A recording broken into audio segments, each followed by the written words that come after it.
Welcome to The Pillars, the podcast of the 363rd ISR Wing of the United States Air Force. I'm Chaplain Jim Bridgham. And I'm Dr. Jerry Walker. On each episode of The Pillars, we find a brief resilience topic so you can practically fix any potential roadblocks you encounter and finish a better wingman, airman, and leader. So let's dive into our topic this week.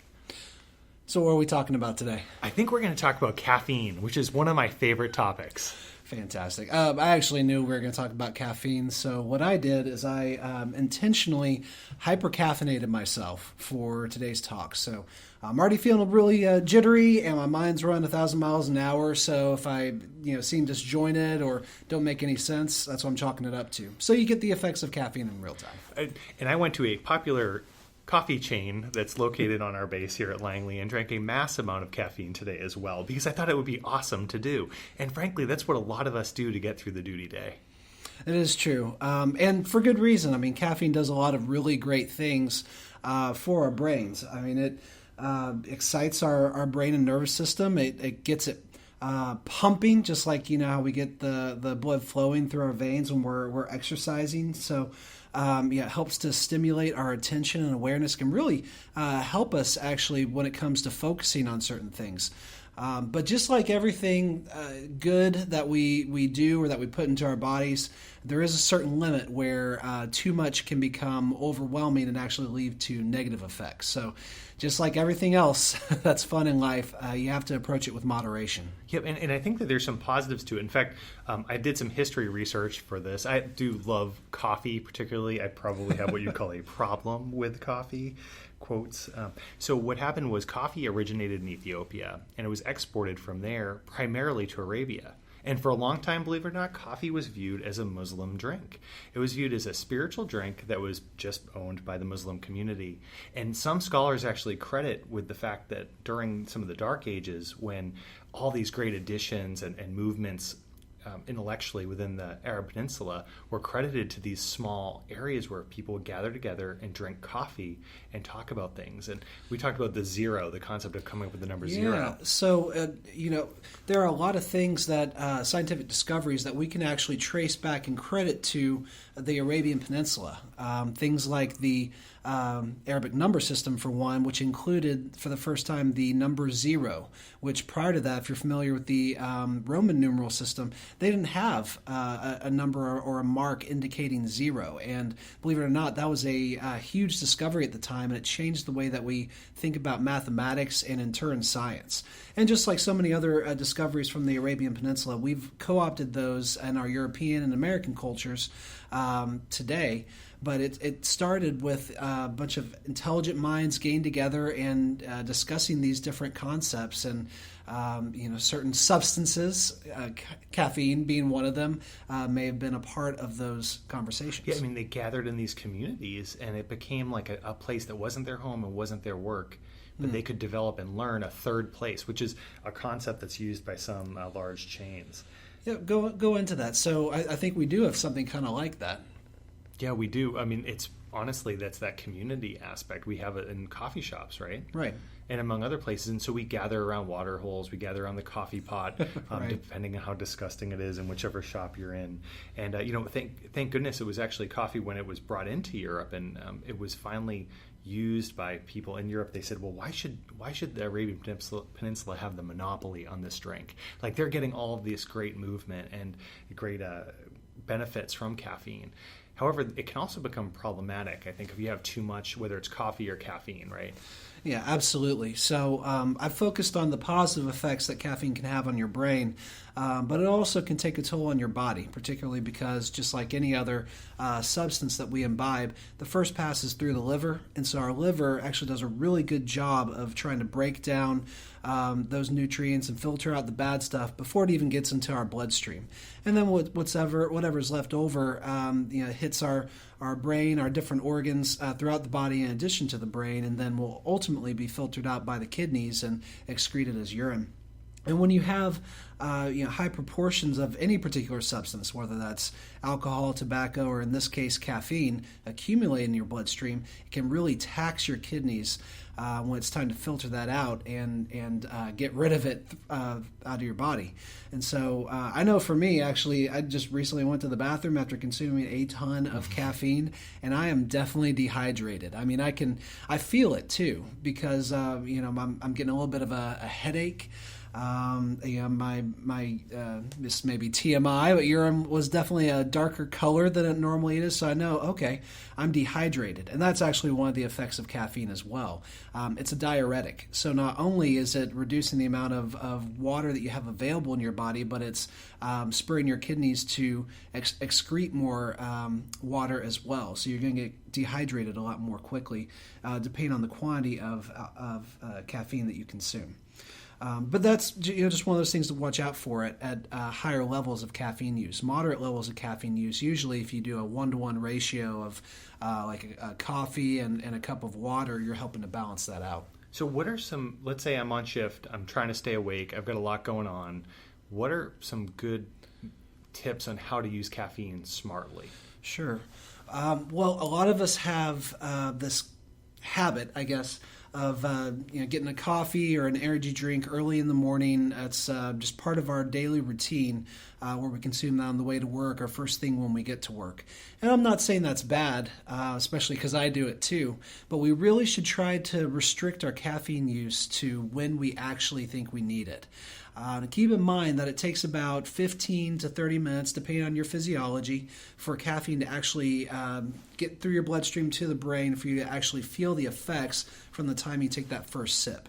So you want to try to anticipate when you're going to need that boost from caffeine about 15 to 30 minutes prior and start consuming it then.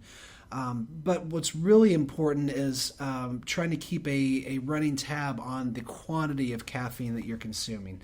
So if you guys remember a few weeks ago, I think it was the week of March 20th through 24th, I published an SG Weekly on how to maintain SA, situational awareness, throughout the day. And in it, I talked about how we can use caffeine effectively to help us stay alert and awake during the day. And there was a chart that showed the milligrams of caffeine that are in a number of common beverages. Now, the general recommendation from the American Medical Association is to consume no more than 400 milligrams of caffeine each day. And that may not sound like a lot, but consider that in one cup of coffee, and that's an 8-ounce cup of coffee, we're already getting 100 milligrams. Wow. Yeah. In our standard 12-ounce energy drinks, we're usually getting about 180 to 200 milligrams.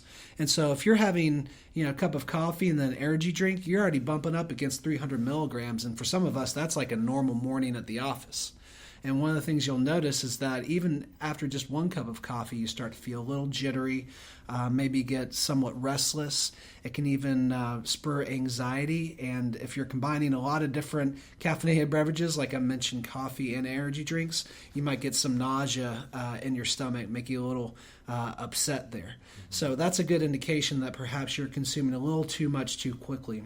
We really want to space it out over the day so that you're not getting some of those negative effects.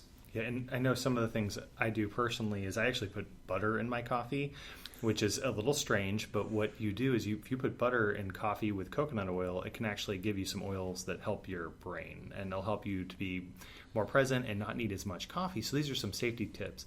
I did want to help folks understand, though, you can slow down what you drink by just being mindful, just being present. And I can get this from some spiritual principles, because a lot of people don't know that you're on holy grounds when you're brewing. And another thing just to add there is people don't know there is a book in the Bible called Hebrews coffee. Okay, bear with me. Okay, so the point of it is we can just focus on what we're drinking. And that concept of mindfulness is just being present. So it's focusing on the drink as you're drinking it, not just for the effect, but enjoying it. Most of us are just rushing through the beverage, and at the end of it, we forget what it even tasted like. You might feel the initial sip, but you don't realize how it's hitting your tongue.